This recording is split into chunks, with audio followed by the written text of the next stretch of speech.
अय्याम फजीलत है, तकबीर कहो हर जहाँ। अय्याम फजीलत है, अरफा इस अशरा में कुर्बानी भी है इसमें। अरफा इस अशरा में कुर्बानी भी है इसमें। तहमीद करो रब की, तहमीद करो रब के। अय्याम फजीलत है, अय्याम फजीलत है। ये अशराए दिल है जा, अय्याम फजीलत है, अय्याम फजीलत है। मोहतरम सदरे हाज़रीन जुमा, प्रशंसा गुणगान गुणकीर्तन সেই করুণাময় আল্লাহ সুবহানাহু ওয়া তাআলার জন্য, যিনি আমাদেরকে আরবিক ক্যালেন্ডারের হিসাবে 11টি মাস অতিক্রম করে দিয়ে 12 মাসে আমরা শ্বাস প্রশ্বাস নিচ্ছি। গত জুমাতে আলোচনা হচ্ছিল এই মাসের 10টি দিনের গুরুত্ব ও ফজিলত। আজকের আলোচনা এই 10টি দিনের মধ্যে একটি ইবাদত রয়েছে, যে ইবাদতের নাম হলো কুরবানি।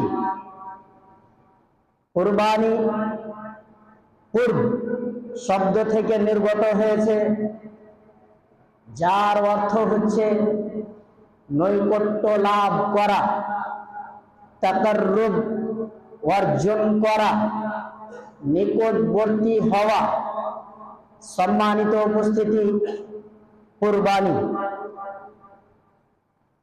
সর্বপ্রথম আমরা জানব এই কুরবানি কোথা থেকে পেলাম, কুরবানি কি উদ্দেশ্যে বা আমরা করব, এই বিষয়ে সর্বপ্রথমে আমরা আলোচনা করব।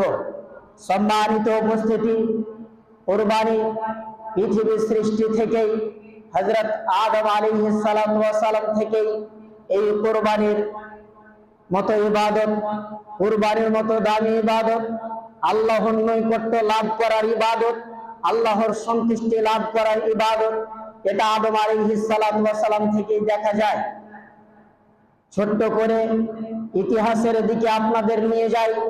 আদম আলাইহিস সালাতু ওয়াস সালামের সন্তান জন্মগ্রহণ করত একসাথে দুইটা, একটা ছেলে এবং একটা মেয়ে। প্রথম ছেলে হাবিল, হাবিলের সাথে মেয়ে জন্মগ্রহণ করলো লিউজা। দ্বিতীয় ছেলে কাবিল, কাবিলের সাথে মেয়ে জন্মগ্রহণ করলো ইকলিমা। এই আদম আলাইহিস সালাতু ওয়াস সালাম সন্তানের বিয়ে দিবে। আল্লাহর হুকুম হলো, যে যার সাথে জন্মগ্রহণ করেছে, যে মেয়েটা যার সাথে জন্মগ্রহণ করেছে তার উল্টোটা করো, মানে হাবিলের সাথে ইকলিমার বিয়ে দাও আর কাবিলের সাথে লিউজার বিয়ে দাও। এই তো আল্লাহ রাব্বুল আলামিন বিধিবিধান পাঠিয়ে দিলেন। আদম আলাইহিস সালাতু ওয়াস সালাম বেটাদের সামনে প্রকাশ করলেন বিষয়টি, যে তোমরা বিয়ে করো, বিবাহ করো। তখন হাবিলকে দেওয়া হলো ইকলিমার সাথে, আর কাবিলকে দেওয়া হলো লিউজার সাথে। লিউজার থেকে ইকলিমা দেখতে খুবই সুন্দরী ছিল, লিউজার চাইতে ইকলিমা দেখতে খুবই সুন্দরী ছিল। তাই তো ওই কাবিল বিয়ে করতে নারাজ হয়ে গেল, ইনকার করলো, না আমার সাথে ইকলিমা জন্মগ্রহণ করেছে, আমি ইকলিমাকেই বিয়ে করব। এই বলে আদম আলাইহিস সালাতু ওয়াস সালাম দুই বেটাকে কুরবানি পেশ করতে বললেন আল্লাহ রাব্বুল আলামিনের সামনে। সম্মানিত উপস্থিতি, আল্লাহ রাব্বুল আলামিনের সামনে এইবার দুই ভাই কুরবানি পেশ করবে। যার কুরবানি কবুল হবে সেই ইকলিমাকে বিয়ে করবে, যার কুরবানি কবুল হবে সেই ইকলিমাকে বিয়ে করবে। দেখা গেল ঘটনাক্রমে হাবিল সে মেষ, দুম্বা, ছাগল, গরু এইগুলোর চাষবাস করত। তখন সে আল্লাহ রাব্বুল আলামিনের দরবারে কুরবানি রূপে যে জিনিসটি পেশ করলো সেটি ছিল দুম্বা। দুম্বা রূপে হাবিল সে কুরবানি পেশ করলো। এবং কাবিল সে ছিল চাষি, সে কিছু গম আল্লাহ রাব্বুল আলামিনের সামনে খোলা ময়দানে নিয়ে গিয়ে রেখে দিল। সে জামানায় কুরবানি কবুল সঙ্গে সঙ্গে বুঝতে পারা যেত। সেটা কেমন করে? আকাশ থেকে একটি অগ্নিশিখা এসে যার কুরবানি কবুল হতো, যার কুরবানি গ্রহণযোগ্য হতো, সেই কুরবানির জিনিসটিকে এসে ওই অগ্নিশিখা এসে পুরো ছাড় খাড় করে দিত, ছাই করে দিত। এই রকম যার ছাই হয়ে যেত সে বুঝতে পারতো হ্যাঁ আমার কুরবানি কবুল হয়ে গিয়েছে। আল্লাহ রাব্বুল আলামিন ওই অগ্নিশিখা আল্লাহ রাব্বুল আলামিনের এলো আকাশের উপর থেকে, আর আকাশের উপর থেকে এসে হাবিলের ওই দুম্বাকে এসে পুড়িয়ে ছাড়খাড় করে দিল। হাবিলের কুরবানি কবুল করা হলো, কাবিলের গম ধরাই থেকে গেল, কাবিলের গম পড়লো না। সেই জন্য তো আল্লাহ রাব্বুল আলামিন যখন মুহাম্মদ সাল্লাল্লাহু আলাইহি ওয়াসাল্লামের উম্মতের উপরে দয়া করে এই বিধানকে মনসুখ করলেন, বাতিল করলেন, তখন এই জাতি বড় একটা সুযোগ পেয়েছে। সুযোগটা হলো কুরবানি করার পর তারা নিজেরাই মাংস ভক্ষণ করতে পারবে। ওই সিস্টেমটাই, যে সিস্টেমটা আদম আলাইহিস সালাতু ওয়াস সালামের যুগে ছিল, যে বিধানটা আদম আলাইহিস সালাতু ওয়াস সালামের যুগে ছিল, সেই সিস্টেমটা যদি আজকের জামানায় থেকে যেত তাহলে হালাল আর হারাম তামিজ হয়ে যেত। কার হালাল আর কার হারাম, কার কুরবানি গ্রহণ হয়েছে, কার কুরবানি গ্রহণ হয়নি, বিষয়টি স্পষ্ট থাকতো। কিন্তু যখন আল্লাহ রাব্বুল আলামিন এই আদম সন্তানের উপরে দয়া দেখালেন, দয়ার সুযোগ পেয়ে এই আদম সন্তান নাদান, নালায়েক, এরা কি করেছে? এরা না হালালের তামিজ করেছে না হারামের তামিজ করেছে, কোনো কিছুর তামিজ করতে পারেনি। বরং ওই আল্লাহর দয়ার সুযোগ পেয়ে এরা হালালকেও চালিয়েছে, হারামকেও চালিয়েছে। সম্মানিত উপস্থিতি, মনে রাখবেন হালাল দিয়ে কুরবানি গ্রহণযোগ্য হবে, হারাম দিয়ে কুরবানি গ্রহণযোগ্য হবে না। তাহলে হাবিলও কুরবানি পেশ করলো, কাবিলও কুরবানি পেশ করলো। দুই ভাইয়ের মধ্যে এক ভাইয়ের কুরবানি কবুল হলো, আরেক ভাইয়ের কুরবানি কবুল হলো না। তখন কাবিল দেখলো সমাজ আমাকে ঘৃণা বলবে, না না না, এটা কি করে সহ্য করা যায়? কাবিলকে আমি হত্যা করব, হাবিলকে আমি হত্যা করব। এই যে ছোট ভাই কাবিল হাবিলকে হত্যা করলো, কিসের জন্য? আমাদের অনেক ইতিহাস আলেম ওলামারা শুনিয়েছেন, অনেক আলেম ওলামা বলেছেন বিয়ের জন্য হাবিল আর কাবিল হাবিলকে হত্যা করেছিল। ঘটনা সঠিক নয়। ঘটনা হচ্ছে যে তার কুরবানি কবুল হলো আর আমার কুরবানি কবুল হলো না। মানুষ আমাকে খারাপ বলবে, মানুষ আমাকে ঘৃণা করবে। যার দিকটাকে লক্ষ্য রেখে এই কাবিল নিজের পজিশন হারাই কেন, নিজের দামটাকে হারাই কেন? এই দিকটাকে ঠিক রাখার জন্য ভাই হাবিলকে হত্যা করল। সম্মানিত উপস্থিতি, কাবিল হত্যা করে দিল হাবিলকে। কি করবে কোনো উপায় নাই, কোনো উপায় পায় না। কি করা যায়? মরা দেহ, মরা লাশ কি করা যায়? কাক এলো, দুইটা কাক এলো ওই জায়গাতে। দুইটা কাক এসে মারপিট করলো, ঝগড়া করার পর একটা কাক মারা গেল। আর একটা কাক যে মারলো সে কিছু মাটি গর্ত করে, মাটিকে খনন করে সেই গর্তে ওই কাকটাকে গেড়ে দিল। তখন কাবিল দেখলো যে এইরকম, তখন সে ভাই হাবিলকে এইরকম ভাবে গেড়ে দিলেন, ওইভাবেই গেড়ে দিলেন। সম্মানিত উপস্থিতি, তাই তো আল্লাহ সুবহানাহু ওয়া তাআলা মুহাম্মদুর রাসূলুল্লাহ সাল্লাল্লাহু আলাইহি ওয়াসাল্লামের উপরে এইরকমই একটা সিস্টেম দিলেন যে উম্মতে মুহাম্মাদি অর্থাৎ মুসলিম মারা গেলে তাদের জানাজা হবে, তাদের কবর হবে, তাদের সঠিকভাবে কবরে রাখা হবে। আর যারা অমুসলিম তাদেরকে গেড়ে দিতে হবে, তাদের গর্ততে এমনিতেই ফেলে দিতে হবে। এই বিধান মুহাম্মদ সাল্লাল্লাহু আলাইহি ওয়াসাল্লাম থেকে শুরু হয়েছে। সম্মানিত উপস্থিতি, তাই তো মুহাম্মদ সাল্লাল্লাহু আলাইহি ওয়াসাল্লামের চাচা আবু তালিব, ওই আবু তালিবকে মুহাম্মদ সাল্লাল্লাহু আলাইহি ওয়াসাল্লাম এমনিতে পুঁতে দিয়েছিলেন, এমনিতে গেড়ে দিয়েছিলেন। আজ আমরা এত দয়াওয়ালা মানুষ, এত রহমওয়ালা মানুষ, ভাই নামাজ পড়ে না, চাচা নামাজ পড়ে না, চাচা আল্লাহর ইবাদত করে না, বেনামাজি হয়ে মারা গেছে, এই চাচাকে কেমন করে এমনিতেই কবরে পুঁতে দেওয়া যায়? কে বলেছে এই কথাটা রে, এমনিতে পুঁতে দিতে হবে? কত বড় দয়াবান! তোমার দয়া বের হবে কিয়ামতের মাঠে, তোমার এই ক্ষমতা বের হবে কিয়ামতের মাঠে। স্বয়ং মুহাম্মদ সাল্লাল্লাহু আলাইহি ওয়াসাল্লাম তার চাচাকে মাটিতে পুঁতে দিয়েছেন। মানে তোমাকে মাটিতে পুঁতে দিতে হবে, তোমার বাপ হলেও পুঁতে দিতে হবে, তোমার চাচা হলেও পুঁতে দিতে হবে, তোমার আপন মা হলেও পুঁতে দিতে হবে। তবেই তুমি আল্লাহ সুবহানাহু ওয়া তাআলার নিকট পরিত্রাণ পাবে, রিহাই পাবে। নচেত তোমার মতো নালায়েক আল্লাহ রাব্বুল আলামিনের কাছে পরিত্রাণ পাবে না, তোমার মতো বেহুদা আল্লাহ রাব্বুল আলামিনের কাছে পরিত্রাণ পাবে না। সম্মানিত উপস্থিতি, বলছিলাম কুরবানি। কুরবানি মূলত আমরা যেটা কুরবানি করি সেটা হলো ইব্রাহিম আলাইহিস সালাতু ওয়াস সালামের কুরবানি। ইব্রাহিম আলাইহিস সালাতু ওয়াস সালামের কুরবানি গত জুম্মাতে আলোচনা করছিলাম। ইব্রাহিম আলাইহিস সালাতু ওয়াস সালাম সম্পর্কেও কিছু ঘটনা আপনাদের সামনে পেশ করেছি।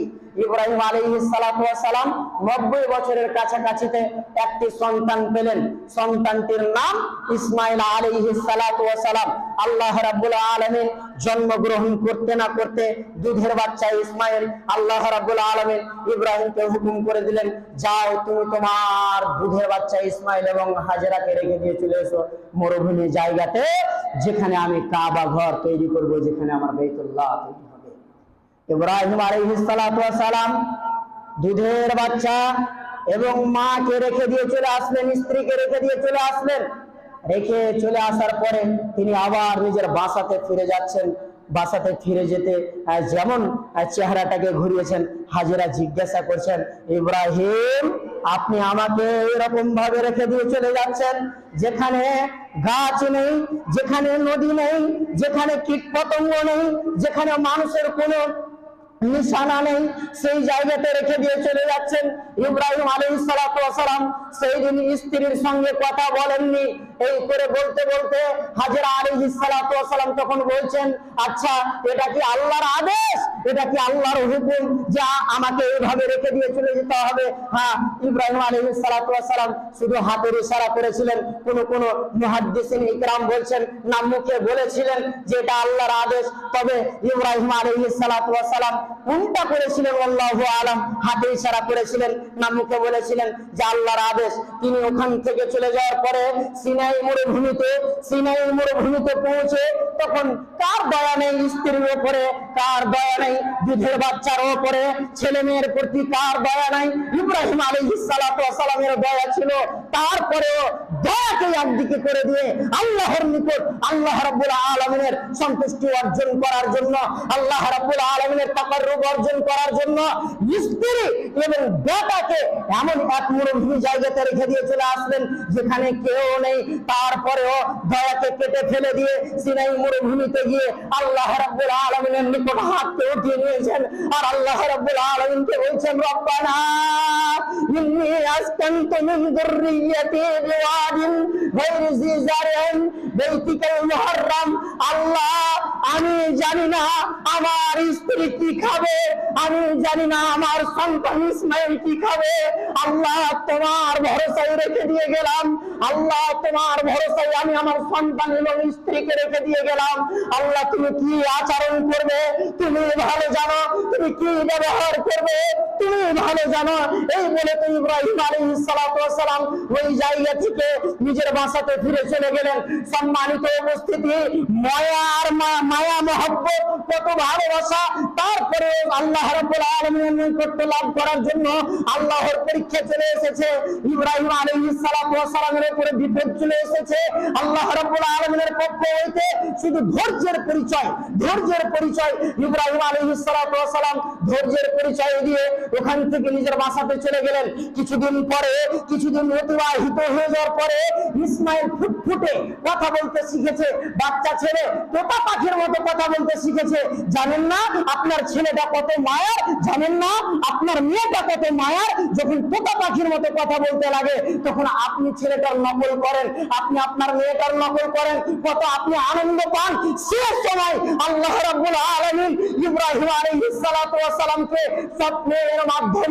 স্বপ্নের মাধ্যমে দেখালেন, তুমি তোমার ওই সন্তানকে, ওই তোতা পাখির মতো বললে ওয়ালা সন্তান ইসমাইলকে তুমি কুরবানি করো, আমার রাস্তায় জবাই করো।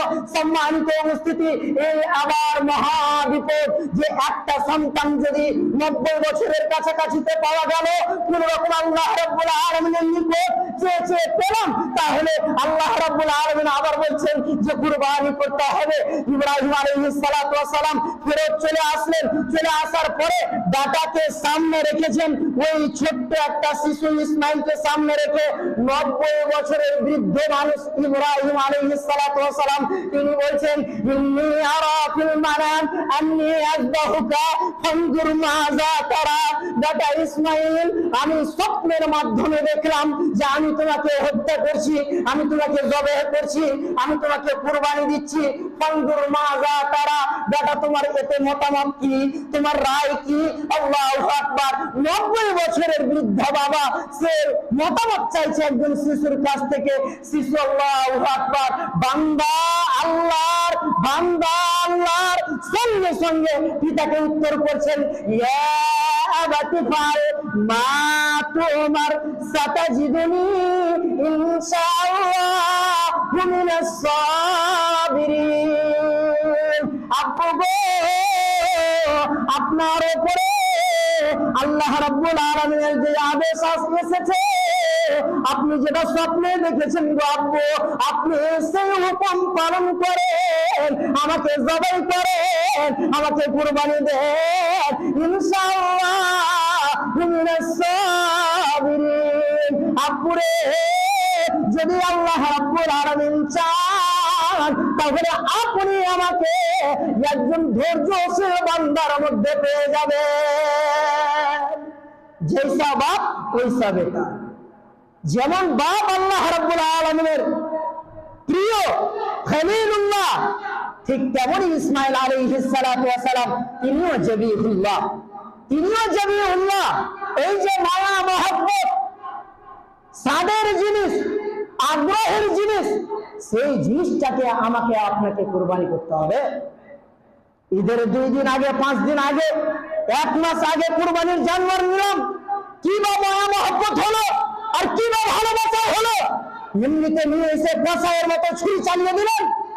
আবার কোন কোন সমাজে দেখাও যাচ্ছে যে মদ খেয়ে, শরাব পান করে ও বেহায়া দুয়া পর্যন্ত জানে না যে বিসমিল্লাহ বলে কুরবানি করতে হয়। চিন্তা হয়ে যান, ওই জানোয়ার জবাই করবে, ওই কুরবানি পেশ করবে আল্লাহ রাব্বুল আলামিনের সামনে।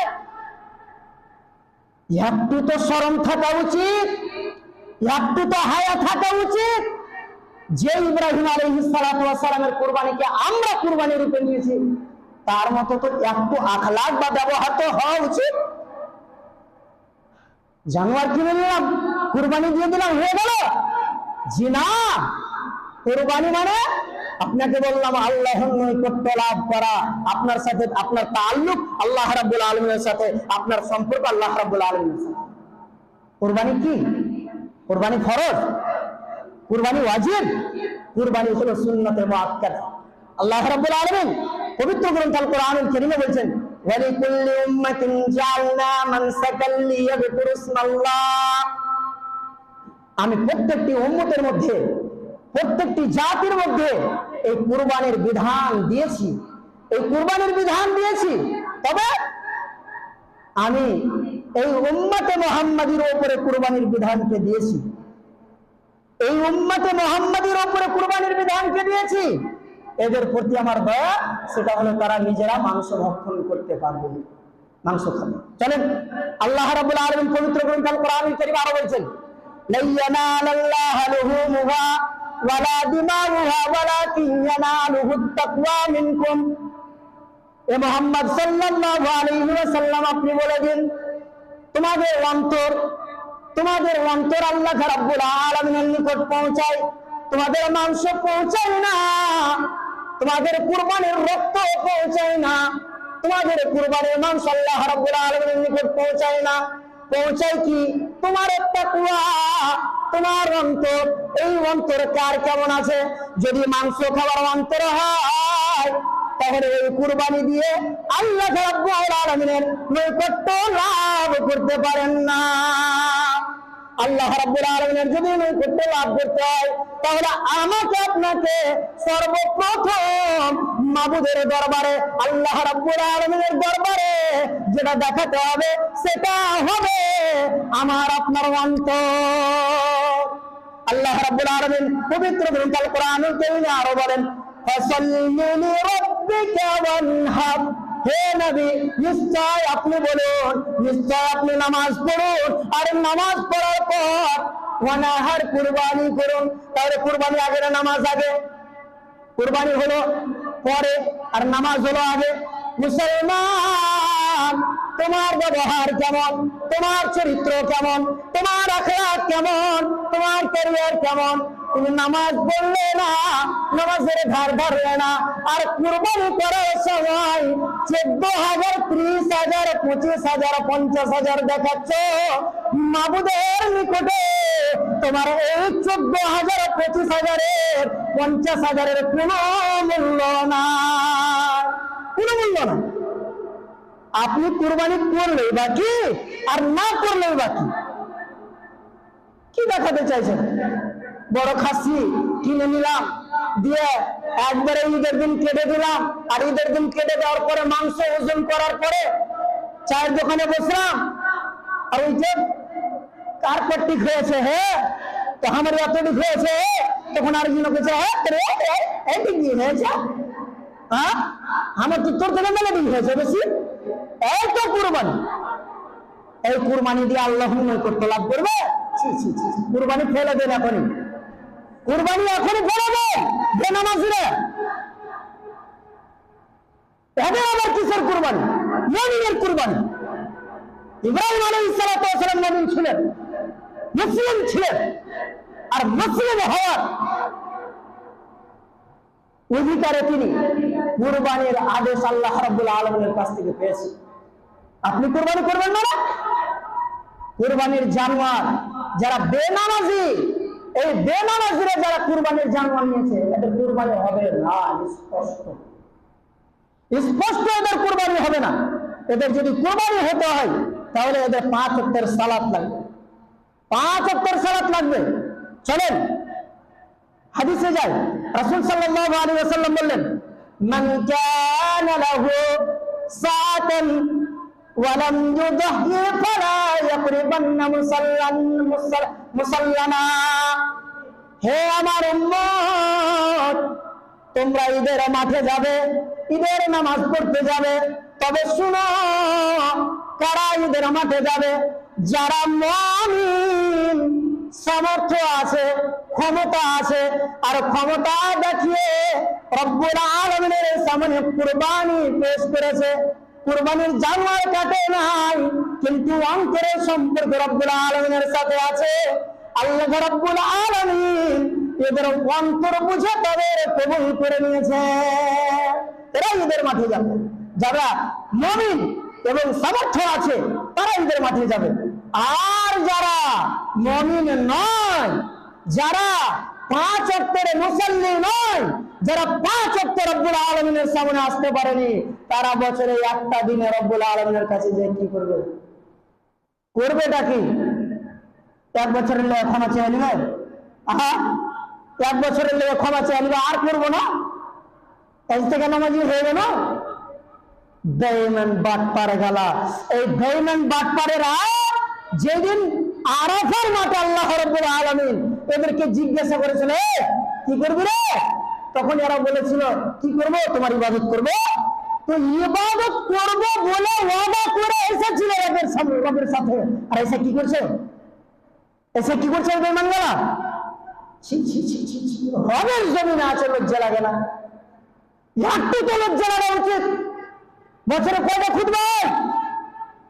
একটা খুতবা হয়, একটাই জুমা হয়। বারবার জুমাতে ইমাম সাহেব গলা ফাটিয়ে ফাটিয়ে আপনার ব্রেনে, আপনার মগজে যে কথাগুলো দিচ্ছে কোরআন এবং হাদিসে, আপনার বুঝা আছে না? আপনার মাথায় ঢুকে না? সম্মানিত উপস্থিতি, মূলত আমরা যে কুরবানি করব, সেই কুরবানি শুধু আল্লাহ রাব্বুল আলামিনের নৈকট্য লাভের উদ্দেশ্যে, তাছাড়া কিছু না। কুরবানি, এই কুরবানির জানোয়ার মুহাম্মদুর রাসূলুল্লাহ সাল্লাল্লাহু আলাইহি ওয়াসাল্লাম নিজ হাতে কেটেছেন। যেমন মা আয়েশা রাদিয়াল্লাহু তাআলা আনহা তিনি বর্ণনা করছেন, মুহাম্মদ রাসূলুল্লাহ সাল্লাল্লাহু আলাইহি ওয়াসাল্লাম একটা সাদা আর কালো ভেড়া, সাদা এবং কালো ভেড়া কুরবানি করলেন, নিজ হাতে কুরবানি করলেন। আয়েশা বলছেন, আমি দেখলাম নবী মুহাম্মদ রাসূলুল্লাহ সাল্লাল্লাহু আলাইহি ওয়াসাল্লাম জবেহ করাকালীন কোন দোয়া পড়লেন? বিসমিল্লাহি আল্লাহুম্মা তাকাব্বাল মিন্নি ওয়া মিন আহলি বাইতি ওয়া মিন উম্মতি বাইতি। আল্লাহু আকবার। নবী মুহাম্মদুর রাসূলুল্লাহ সাল্লাল্লাহু আলাইহি ওয়াসাল্লাম যেই কুরবানি করেছিলেন, ওই কুরবানিতে আল্লাহর নবী জনাবে মুহাম্মদুর রাসূলুল্লাহ সাল্লাল্লাহু আলাইহি ওয়াসাল্লাম নিজের পক্ষ থেকে এবং পরিবারের পক্ষ থেকে এবং উম্মতের পক্ষ থেকে কুরবানি করেছেন। রাসূল সাল্লাল্লাহু আলাইহি ওয়াসাল্লাম মদিনাতে 10 বছর গিয়ে থেকেছিলেন। 10 বছরই কুরবানি করেছিলেন। 10 বছরই কুরবানি করেছিলেন। সম্মানিত উপস্থিতি, কুরবানি একটা বিষয় এলাম, সে বিষয়টা হলো আমার সমাজে যেটা গরুতে 7 ভাগা আর উটে 10 ভাগা। নবী মুহাম্মদ রাসূলুল্লাহ সাল্লাল্লাহু আলাইহি ওয়াসাল্লাম থেকে স্পষ্ট হাদিস আছে ভাগা, তবে জনের আছে। স্পষ্ট যে দলিল আছে যে ভাগে কুরবানি দিতে হবে, এই ভাগে কুরবানির ব্যাপারে জন আছে, পরিবার নয়। জন আছে, পরিবার নয়। 7 জন, 10 জন। জন আর পরিবারের মধ্যে আসমান ও জমিনের ডিফারেন্স। এবার বলেন, হ্যাঁ জি, আল্লাহর ইবাদত করতে যেয়ে কেমন মানুষকে সাথে লাওয়া? আল্লাহর ইবাদত করতে যেয়ে আমার নিয়ত কেমন, ওই লোকটার নিয়ত কেমন, ওই লোকটার নিয়ত কেমন, ওই লোকটার অন্তর কেমন, কে জানেন? কেউ ভিতরে ঢুকে আছেন? 7 জনা মিলে ভাগা ধরেছে, তো একটা নামাজি, একটা বাটপার, একটা গাঁজাখোর, একটা সুদখোর, একটা মদখোর, 7 জনা এক জায়গায় জমা হয়ে আছে একটা জাঙ্গলে। এরাকে দিয়ে কুরবানি করবেন? ওই 4,000 টাকা, যে 4,000 টাকা দিয়ে কুরবানির ভাগা ধরছে, ওই 4,000 টাকা একটা ছাগল পাওয়া যাবে না? পাওয়া যাবে না? আল্লাহর ইবাদত করতে যে আপনি একটা ছোট জানোয়ার 4,000 টাকা একটা ছাগল নিলেন, আল্লাহর নৈকট্য লাভ করার উদ্দেশ্য, তাছাড়া তার কিছু না। কিন্তু না, ওটা কি মনি সাহেব, আপনি প্রকাশ করেন কথাটা কি বলেন? খাওয়া। মাংস খাওয়া মাংস, অন্য কিছু বুঝি না। কেমন আল্লাহ নৈকট্য লাভ করতে হবে আর কেমন জান্নাত যেতে হবে বা জান্নাত পাইতে হবে আল্লাহর কাছ থেকে, ওই রকম আশা উদ্দেশ্য নেই মৌলানা। খালি উদ্দেশ্য আছে কাটা হলো আর রেল হবে, এই তো দিয়ে ওই কুরবানি দিয়ে বলে আল্লাহকে খুশি করবে, আল্লাহ রাব্বুল আলামিনকে সন্তুষ্ট করবে, কখনোই না। জান্নাত লাভ করা এত সহজ নয়, সহজ নয়। ইব্রাহিমের কইরা ছিঁড়ে গিয়েছিল বেটাকে যখন চাকরি চালাচ্ছিল। আপনার কইরা ছিঁড়েছে কোনোদিন? এক ফোঁটা চোখের জল কোন কুরবানিতে পড়েছে? হাসতে হাসতে নামাজ পড়ে এলেন আর একেবারে লুঙ্গি স্যান্টে চালিয়ে দিলেন। জিনা আদবের সাথে ইহতিরামের সাথে যেই হোক আল্লাহ রাব্বুল আলামিনের নিকট দোয়া করি, ইয়া আল আলামিন আল্লাহ তুমি আমাদের সঠিক বুঝার তৌফিক দান করো। ইয়া আল আলামিন আল্লাহ আমরা যারা কুরবানি করব তোমার সন্তুষ্টির জন্য কুরবানি করতে পারি, মাবুদ তুমি আমাদের গ্রহণ করো, আল্লাহ তুমি আমাদের তৌফিক ইনায়াত করো, বলুন আল্লাহুম্মা আমিন। ইয়া আল আলামিন আল্লাহ আর ঈদের আগে একটা জুমা আমি পাচ্ছি, ইনশাআল্লাহ ওই জুমাতে যাতে করে কুরবানি করার পদ্ধতি বা কুরবানি কাটার পদ্ধতি তরিকা বলতে পারি, আল্লাহ তুমি আমাকে গ্রহণ করো, আল্লাহুম্মা আমিন। ইয়া আল আলামিন আমাদের মধ্যে যারা মারা গিয়েছে আল্লাহ তুমি তাদের ক্ষমা করো, তাদের প্রতি দয়া করো, আমিন। তাকাব্বালাল্লাহু ইয়া রাব্বাল আলামিন।